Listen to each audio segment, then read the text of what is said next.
Mm-hmm. So, and if you have to move around slightly, that's fine too. So we are in Eureka, Illinois. And can you tell me some of the things that you remember about growing up here in Eureka, starting with some of your earliest recollections, please? Well, first of all, I'll tell you when I was born, 1919, October 23rd. I remember it well. Ha ha ha.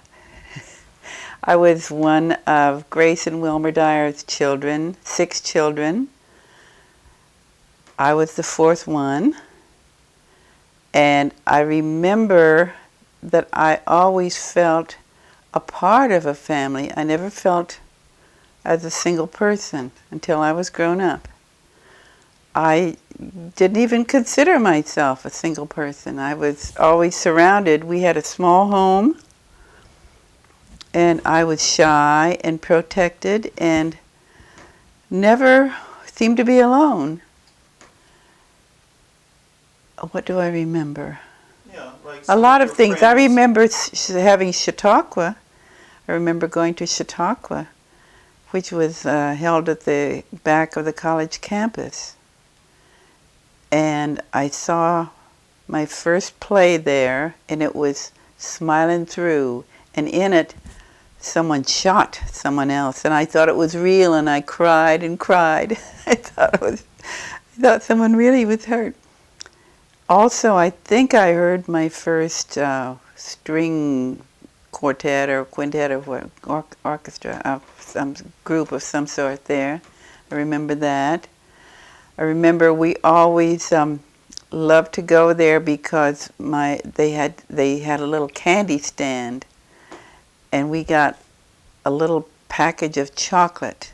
I remember it. It was a tube of some sort. It had little chocolates in it, and we were able to buy some candy. And Necco wafers. I think we had Necco wafers then, which are still being sold. Um, Were times easy or times tough, and did you realize it back then? when you're growing up, you don't think about time. You just are. I didn't think of anything of that sort. But looking back, I can see that it was hard for my mother and father to keep a family going. It was a depression, which we heard about later, but when we were in it, we didn't know it was a depression.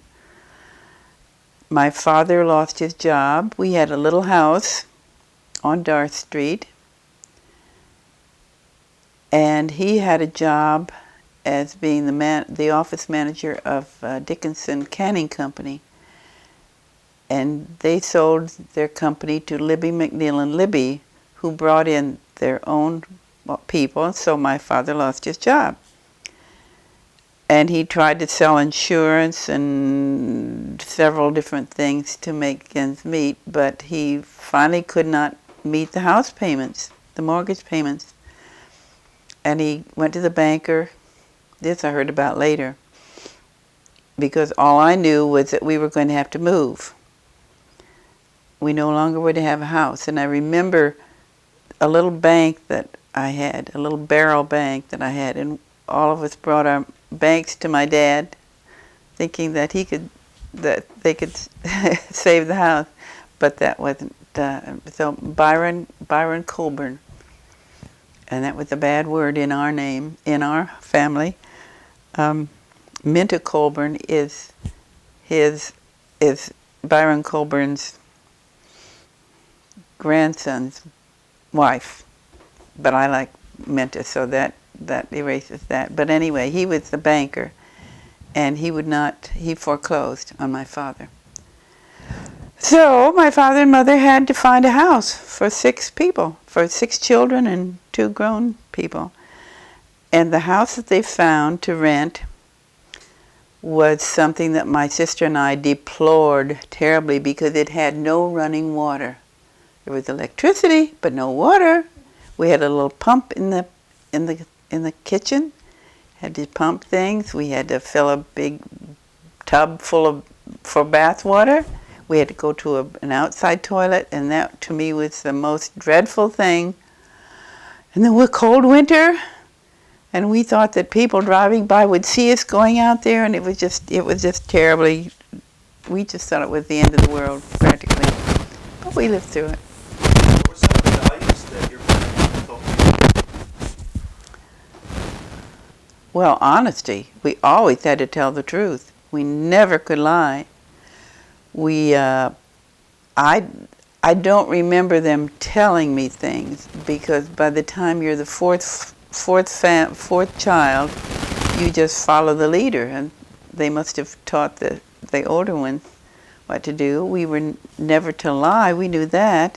A lie was, we thought God would strike us dead if we lied. We were,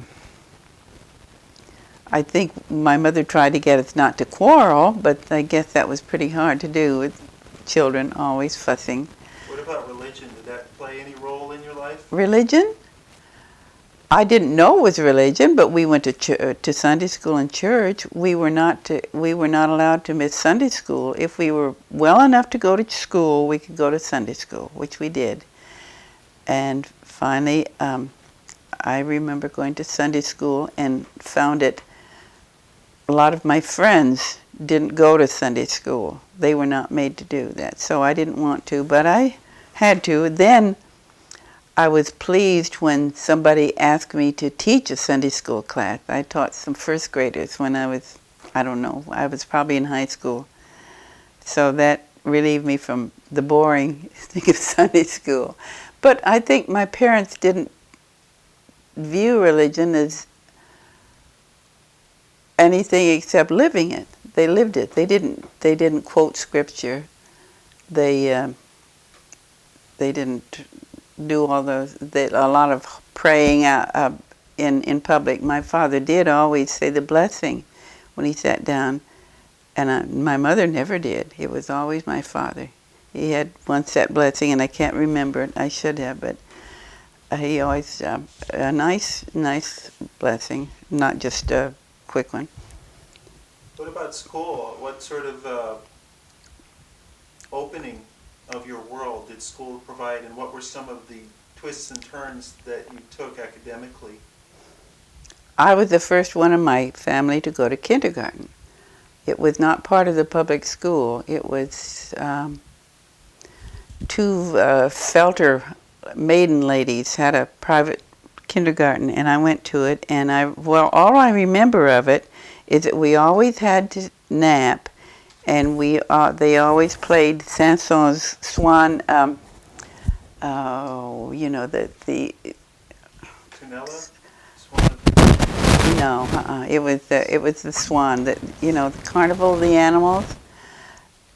She always played that, a record of it. And then also we had a snack of kindergarten cookies. We always had kindergarten cookies. And when I grew up, I realized that kindergarten cookies were Lorna Doones, which we still have. So to me, they're kindergarten cookies.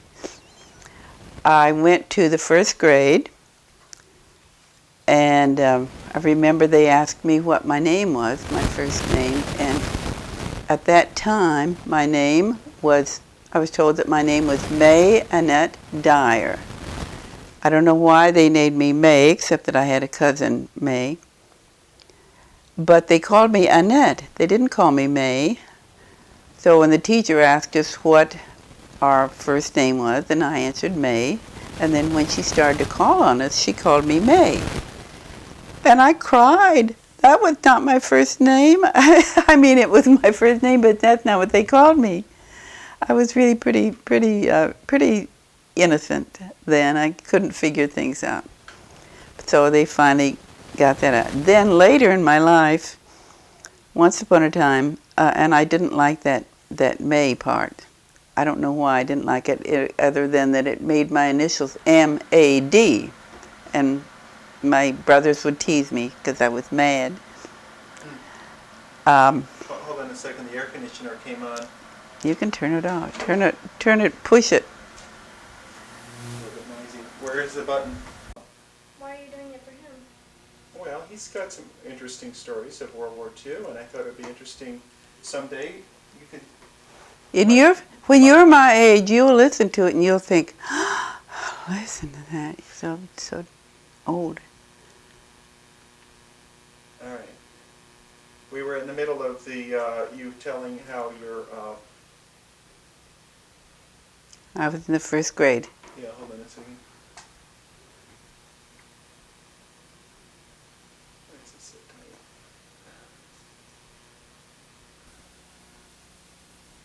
tiny? Okay. Another memory I have of the first grade is that I was so shy, I didn't want any attention paid to me. And I remember going to school and being late. We had, in the first grade, we had a long corridor where it was called the cloakroom. We had to put our coats. And we had another door at the front. The teacher would go in, but we were to go in the cloakroom door. And I was late, and I knew that everyone would be looking at me, so I just stood out in the cloakroom and cried.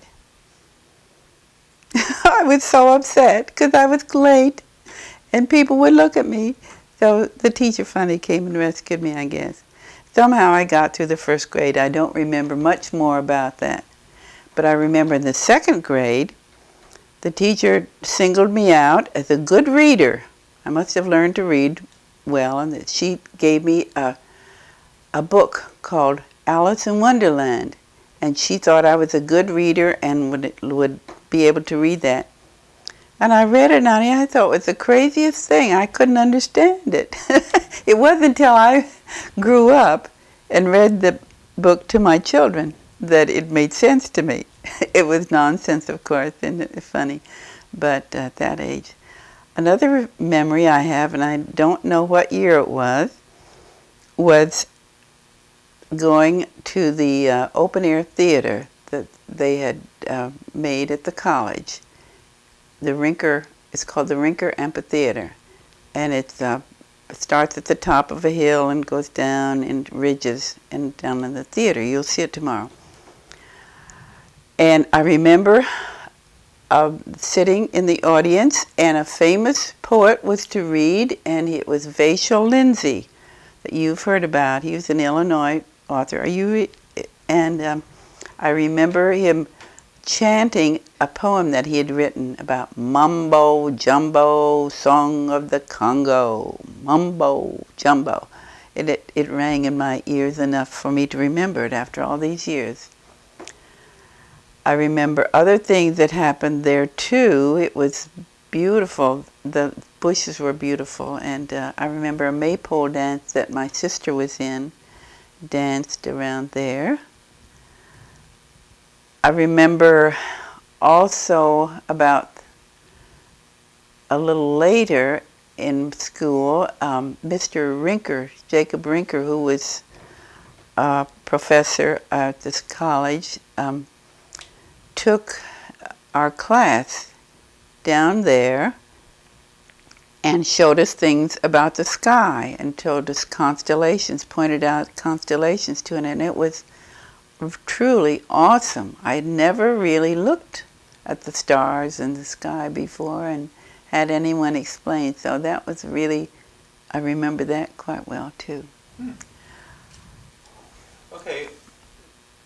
What about how you perceive the world, and how you started expanding your horizons a little bit? And what was there any particular teacher or course that made you feel like a sense of wanderlust? No, but the wanderlust came, I think, when I started reading the National Geographics. My grandfather subscribed to the National Geographics, and he always had them bound, yearly bound. And he didn't have room for them in his home, and I guess he wanted to do something for his grandchildren, and he sent them to us. And I remember sitting in the living room. This was in Darth Street before we moved. We had a bookcase with glass cover, and sitting there and looking at National Geographics and all the different countries and thinking that I would love to go there.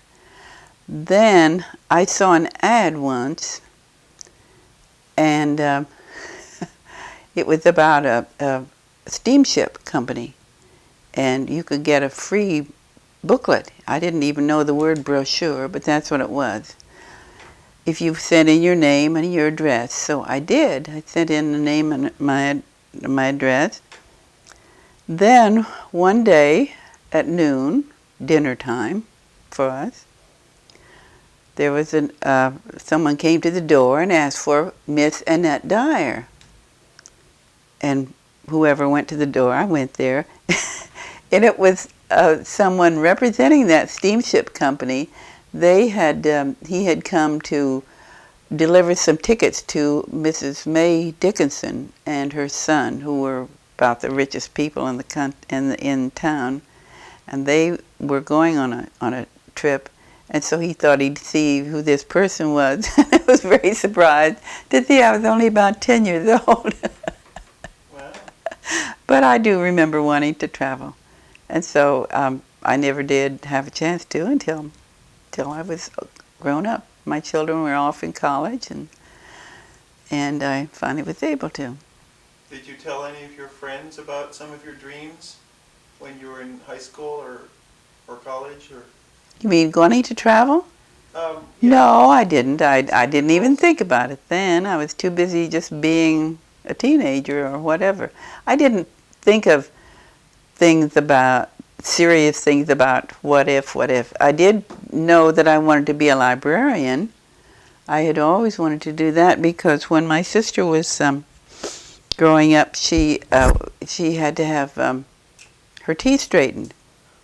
And we drove to Peoria, took her over to Peoria to Dr. Willett, who was the children's dentist, I guess. And while she had her teeth straightened, my mother took me to the public library, and she had a friend there, Miss Nella Beeson. She had known her before she was married. And she took me to see Nella, and I was such a good little girl that I wouldn't run around and so forth, so she could leave me there. And then Nella Beeson took me downstairs to the children's room to Miss Mildred Bush, who showed me around and pointed out different books to me and was so nice to me. And I thought this was she was just being nice to me. I didn't realize that that's what librarians do. So I wanted to be a librarian, and I loved those books. There was something called St. Nicholas that I read, a magazine, and she showed me some mystery stories, and it wasn't Nancy Drew yet. It was something before that. But I think at that time I decided I was going to be a librarian sometime, and I was. Well, who were some of your favorite authors when you were in high school? Do you remember any particular? Well, I remember reading. Hold on a second here. Okay, go ahead. I remember reading "How Green Was My Valley." How green was my valley? Yes, by Richard Llewellyn, and I just loved that. It was very romantic. That was he was from Wales, and later in my life I read it again and saw the movie. That was very impressive, and I still have it. I still have a copy. Also, Gone with the Wind came out when I was in high school, and I remember reading that, and I just loved that. And I remember I babysat for different families. I think the minister used to ask my sister and me to babysit for her, and I'd take that book along, and I just hated to pay attention to the children because I wanted to read the book. I can't remember anything else in particular. What about other entertainment of the time, movies and traveling itinerant entertainers? Do you remember any of that before you went away to move out of Eureka? Well, we did have things come. When the college had entertainments, they didn't have an auditorium, a big auditorium, so they had them in the high school auditorium, and I remember seeing. I guess it was the first opera I ever saw. It probably was a shortened version. It was La Boheme, and I thought that was wonderful. Also, the high school with under Griff Lathrop put on Gilbert and Sullivan musicals, and my brothers were in those, and we'd sing the songs. They sang the songs, and so all those things were familiar to me when I was grown up. But I was too shy to enter into anything like that. I wasn't in any plays at all. Oh yes, I think I was. In grade school, we gave Hansel and Gretel, a shortened version of Hansel and Gretel. And that I could... Oh, it's okay. Oops. Yeah, that's okay. I remember some of the songs from there. That was Humperdinck's Hansel and Gretel. And so I was in the chorus, I believe. Okay. I want to ask you about radio. What's your first recollection about radios, and how did it play into your family life? Well, my sister and I had the bedroom right above our living room. And when they had the radio, my older brothers, were able to stay up late at night. And I could hear the radio downstairs. And it would bother me. I couldn't go to sleep. I'd ask them to turn it down, turn it down. It bothered me. That's all I remember about the radio. Then later, I remembered hearing things, programs. We heard Eddie Cantor, and Jack Benny was always funny, and Fred Allen, and some of the orchestras, Guy Lombardo and Wayne King. And by that time I was in high school, and we would go to someone's house after school very often and dance to the music. We all danced with each other. I think I learned to dance by standing on my older brother Howard on his feet and dancing around the living room. But we learned the songs too. We learned all the words to the songs. My sister and I always had to do the dishes for our family. 8 people, dishes for 8 people. So Mary Grace would wash the dishes, and I would dry them, and we'd sing while we were doing that. Did and you have the soap that we had today? The what? Soap? Did you have soap, or did you have to use some crystals? We had soap. Yeah, yes, we had soap. We had electricity too. Yes, but she was fast and I was slow, and I dawdle and sing away. But I was drying the dishes, so it didn't matter. But we'd harmonize. She would sing soprano and I would sing alto. And I learned to sing alto, I suppose, because I had a lower voice, and we learned it at school. We learned how to read music. Also, I took piano lessons for a while. I learned to read music from Margaret Tom, my father's cousin, who was a piano teacher. And I guess that's it. How did you feel about the piano and your abilities? It was challenging, and I had no ability. I could read the music, and I could see the notes, but I couldn't do it fast enough. I'd have to look at my notes and then look at my fingers and the notes and so forth, and I never was speedy enough to do it well. I suffered through several years of it, trying but not practicing enough, and because I felt that I didn't like it. I had no aptitude. So finally, when my brother Jack, all of us took lessons at one point, but my brother Jack, who was 5 years younger than I was, started taking lessons, and he picked it right up and was able to play much better than I could, and I finally convinced my parents that I wasn't very good at it, so they let me stop. But I've always loved music, and oh yes, I remember in the Dar Street, the little house on Dar Street that we grew up in the living room, we had a piano. I guess most everybody had pianos then. And college students would come and play. And my little brothers and I would think, this is wonderful. We'd sit there and listen, and we thought they were playing for us. It wasn't until much later I learned that they were paying to practice. The college didn't have enough room for practice pianos, So they paid my parents probably maybe 50 cents or something like that, and we got to listen to practicing. And I didn't care how much they went over and over. You know, it was probably was boring to other people, but we thought it was wonderful. Now, how about the first time you noticed boys and romance, and when you started thinking about your role as a woman in society, anything like that, before you moved away? Well, I certainly didn't think of my role as a woman in society. That's a completely adult thought. Your parents never talked to you about possibly someday you might become a mother? No, you didn't think about things like, you didn't talk about things. We didn't analyze things. You just were. You were busy. They were busy taking care of us and living, and we didn't have time to do things like that, to analyze. No, there were just certain things that you knew people did.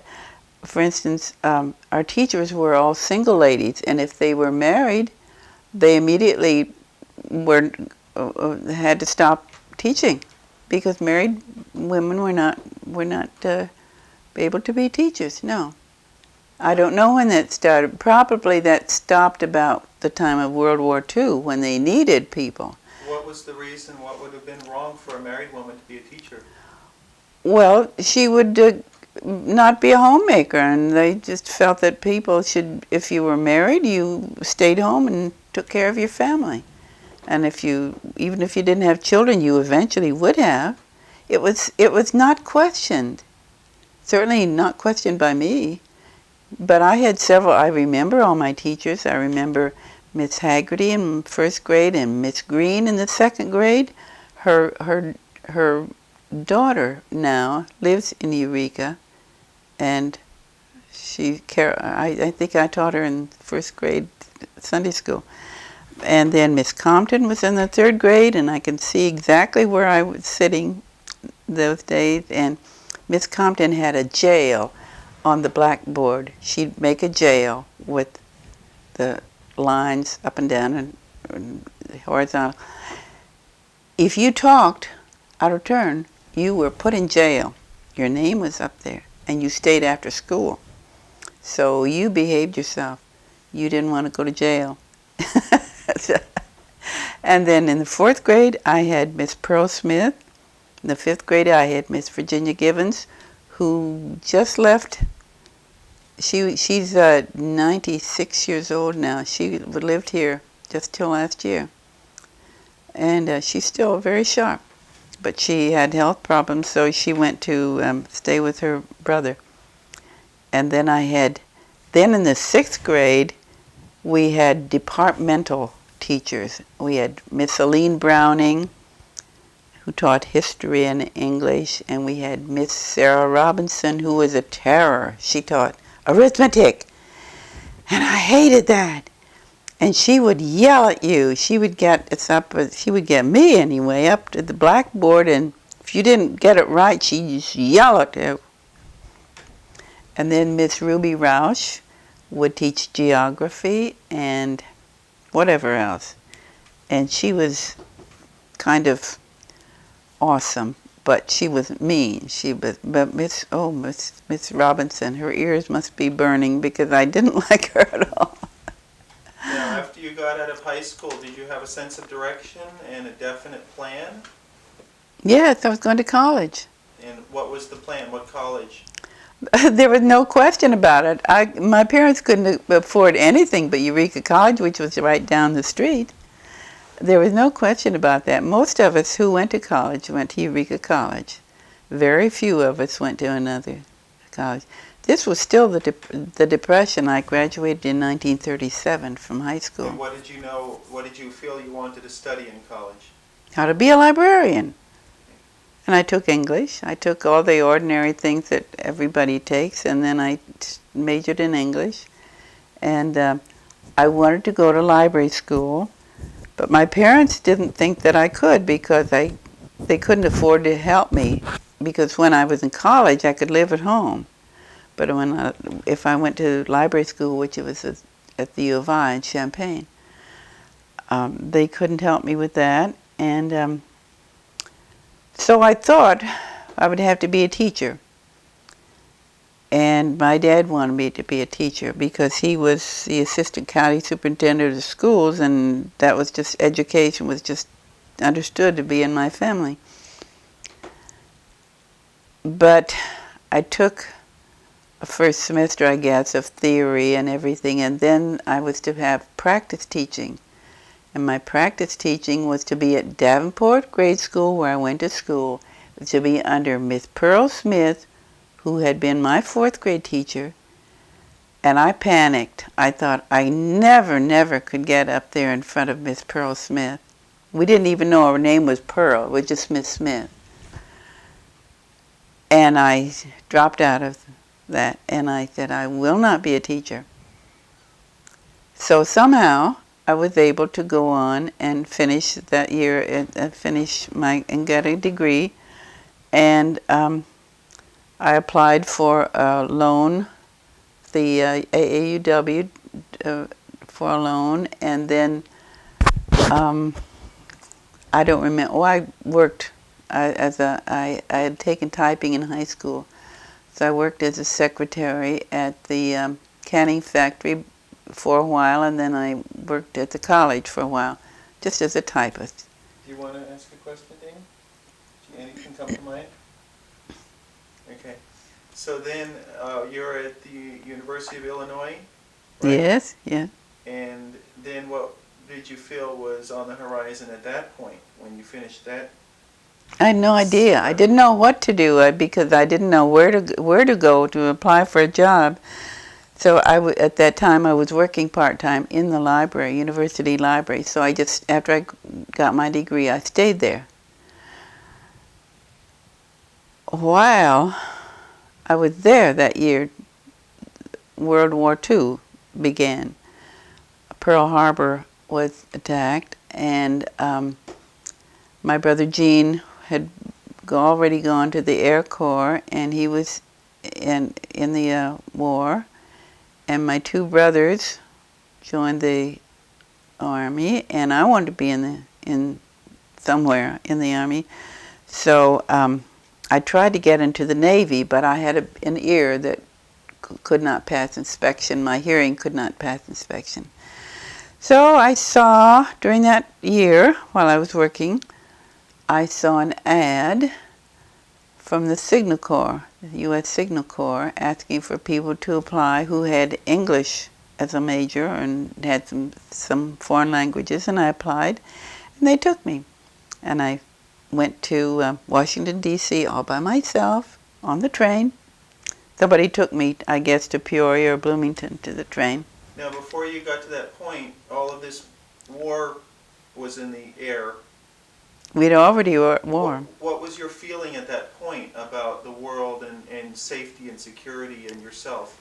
Terrible. It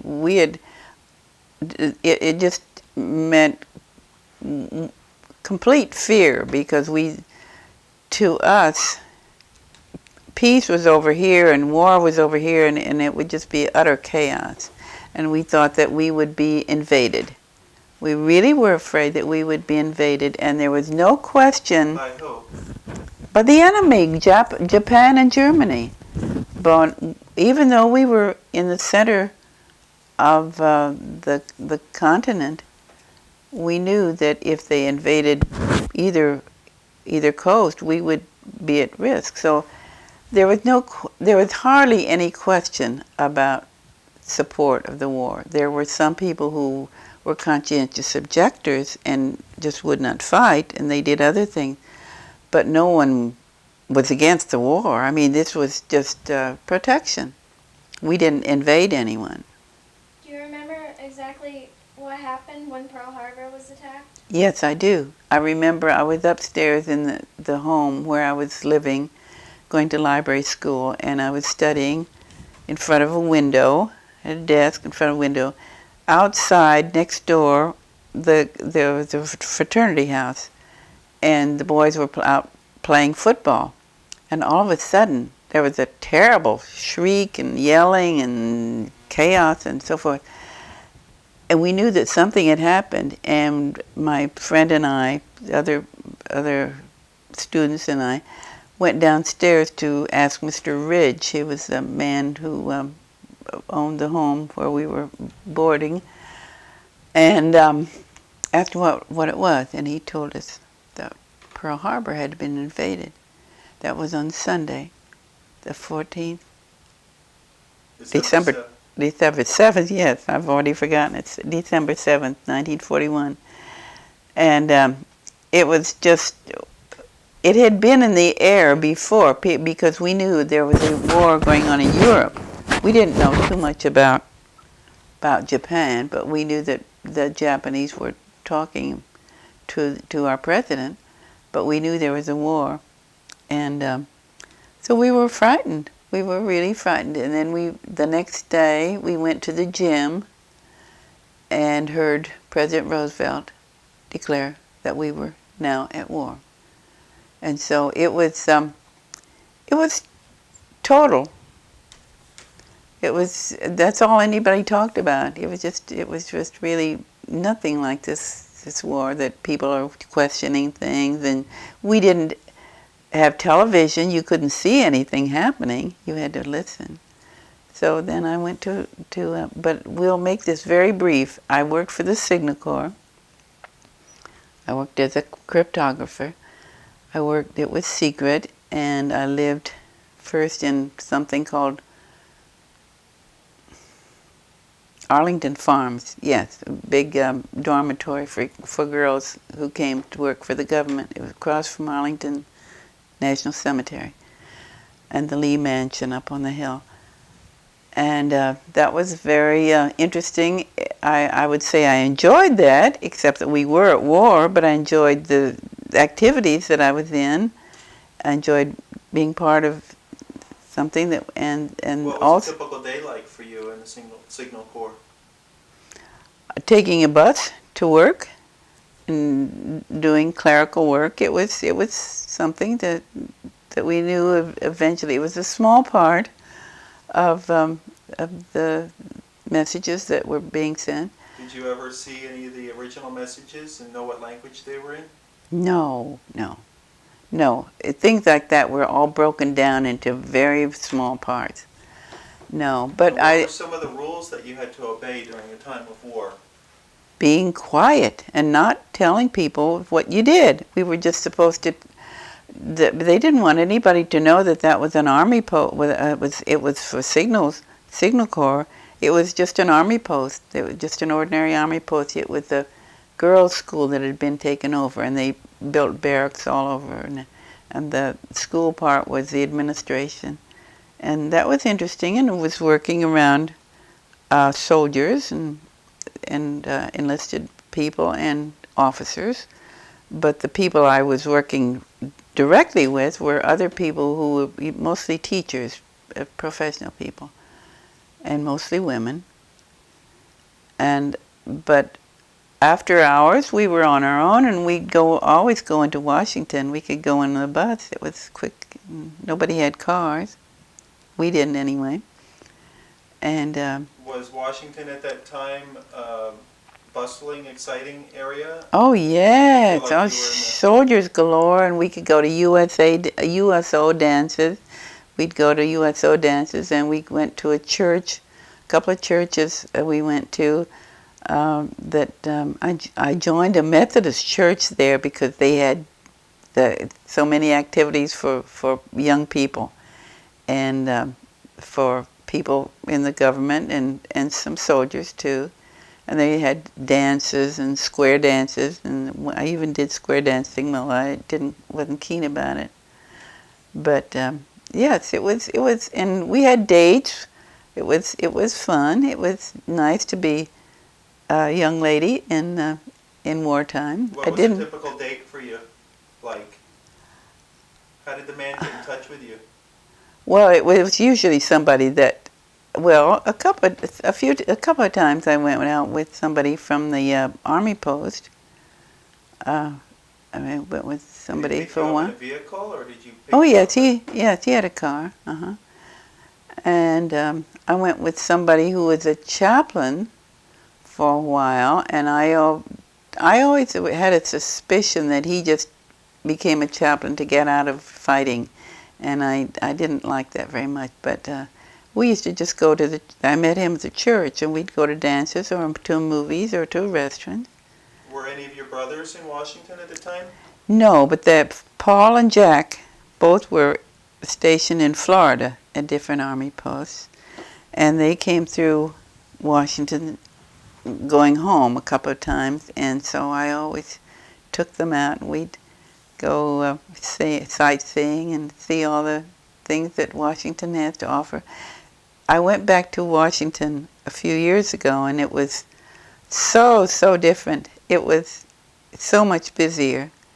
You felt that it was just completely different, because when I was there before, I felt that I could go anywhere by myself and find my way around and so forth. Of course, they didn't have the subway then, buses. Oh, and I did sing, and I went up to the National Cathedral. A friend of mine, Anne Reed, who'd gone to Vassar and knew the person who was the choir director at the National Cathedral, was singing in the choir in the summertime. It wasn't the regular choir. And she asked me to come up, and I did, and talked to them. And I don't remember whether I had to audition or not. But anyway, they were glad to have somebody who could read music, I guess. And we used to go up every whatever day it was or night it was to practice. We'd go up on the trolley, up the hill, up to Georgetown, and then we had a concert, and it was in the afternoon. It was called Evensong. Because the National Cathedral was Episcopal, I believe, and it was a very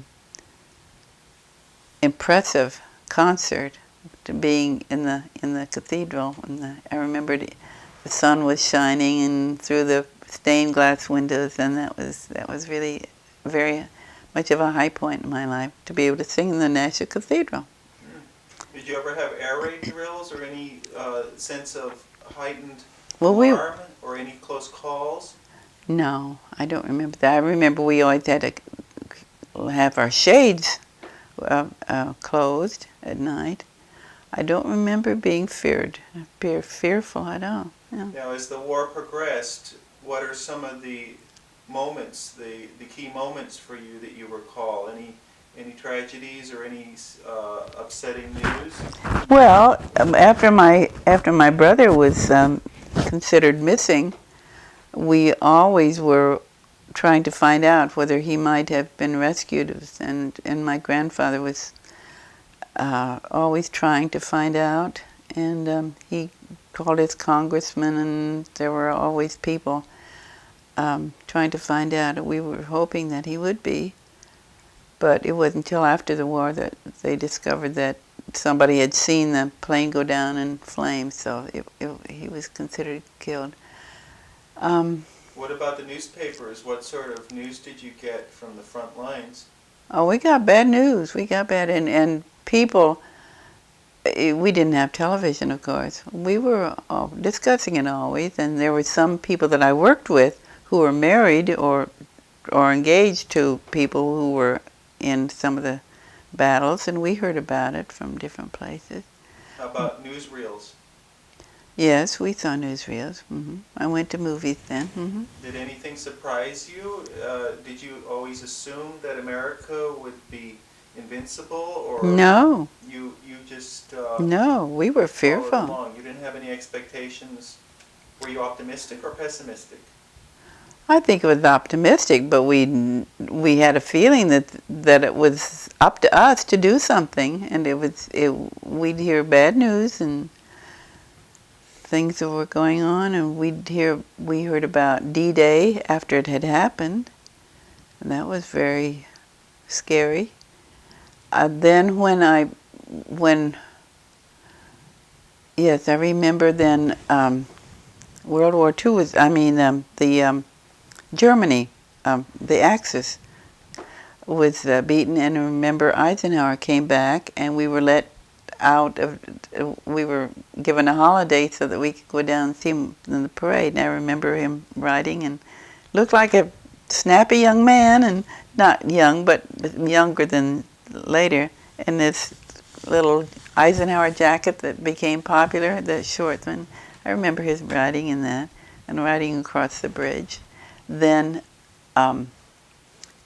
Japan, when Japan was bombed, I happened to be home in Eureka because my brother Paul had been assigned, he was a tail gunner in some kind of a plane. And I was given leave to come home. You had to have priority to get any kind of either come home in the plane, or that was my first airplane ride. I came home, and we were because he was going to be going over, and we were, I think we were still at home, and the war was over. So we went back on the train together.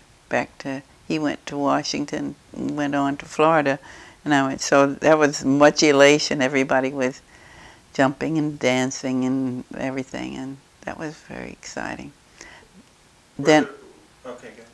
Well, I just will try to make this brief because this could go on forever. Well, we're about to run out of tape, so go ahead. Tell me what you were thinking. So we went back, and they finished up very quickly and dissolved our department. It was no longer needed, and they offered us all jobs of equal payment, I guess it was. I could have stayed in the government and worked in some other department. But by that time, I thought that I should come home to Illinois. And I came home, and I sent out, I started to ask around about library jobs here, and then I got a letter from the New York Public Library. And as a recent graduate of library school, they asked me to apply for a job there in New York. They just found your name out of a book, or how did they find you out of all those thousands? They got library school places. The University of Illinois had a good library school. So you were in demand already. Yes, I was. And so I just thought that would be funny, and I would apply just for fun. And my parents said, well, it was time for me to stay home because they wanted me to be around here. And I said, well, if I get it, I'll just stay for a year. But I said I wouldn't get it. And I sent my resume, and it had a picture on it. Now you're not allowed to put a picture on, but they could see I was a white person, I suppose, although I don't think it made a difference. But I mean that was just it was unusual now. And I got a letter back asking me to come. They would have could be an assistant in the circulation department, and in one of the branches if I would come. So I did. And went out by train, all by myself, and no one met me. I went to the YWCA. You got off at Grand Central Station? Yes, I did. And what was your first impression of New York City when you walked out into the street? Well, I had been there once before when I was in Washington, so I wasn't stunned completely. I took a taxi, I suppose. I'm sure I took a taxi to the YWCA. And I got a room there, and then I knew that I would have to find a room, and I got in touch with the one family that I knew. That was the Ross family, Myrta and Emery Ross, who had been in Eureka. They'd been missionaries in Africa, really, but I knew them. They were nice to me, and they said they would try to help me, but there wasn't. It was pretty hard to find a place to live. I didn't know them well enough to be family. So I went to the New York Public Library and the main library, and it happened to be St. Patrick's Day, and there was a parade, and I couldn't get across Fifth Avenue. So I remember trying to get, then finally I did and went in, and they assigned me to St. Agnes Branch, which was on Amsterdam and 81st. And I thought a branch of the library would probably be nice lawns and everything. And not in New York City, not in Manhattan. There were no lawns. It was just, just a building. It was a 4-story building, and I became a library assistant and stayed there about a year. And Bill, at that time, I think Bill Elliott was working there already. He'd come back, or he came in later, as also he'd been to library school at Pratt Institute, and we got acquainted. But then he got a job offer of New York University Library as a cataloger, and he took that. And then after that, he called me and asked me to go out, and I did, and I went with him for less than a year, and then he talked me into marrying him. All right, I want to pick this up at another time from this point on, because we're almost out of tape. But I have one question about World War II to ask you. Do you have any pick-up questions about that time? Okay. I wanted to ask you what your personal thought was when you heard how the Japanese had finally laid down their arms and how that came about. Did you have any misgivings or? Yes, and I still do. I still do. I thought it was horrible. Just really terrible. And I wasn't sure. What did you think was horrible? Can you elaborate? Well, yes, we read about all these people being killed and mutilated and annihilated, and we just thought it was really terrible. And I wasn't sure that was worth, we weren't sure what to think. But we knew it was over, so we didn't have any judgment about it. It was just bad. Did you read John Hersey's account of Yes, Hiroshima? yes, I did. At what point did you read that? Was that much later? Well, it was in the New Yorker magazine and I think I read it there, or maybe and then it came out in book form. I read it. Just horrible. Yes, I'm never sure. I was always dubious about whether Truman should have done what he did. But it's over. I can't do anything about that now. Yeah. Okay. Well, thank you very much. We'll pick this up if we have time tomorrow night or tomorrow in the day. I'll leave it set up. Because it's fascinating to hear you talk and very enjoyable. You filled in a lot of details that we had never heard before. It's very nice. Okay. I'm glad we got it on tape. Thanks for sticking it out. And I know it's been hot under the lights. No, I haven't thought about that. Okay. Thanks, Danny, for all your help. This is over now. Yeah, we'll break it here, and if we have time, we'll pick it up from that point. Okay. I think it'd be fun to hear about us kids coming along too. Yeah. If we have time. Oh, I don't know if I can go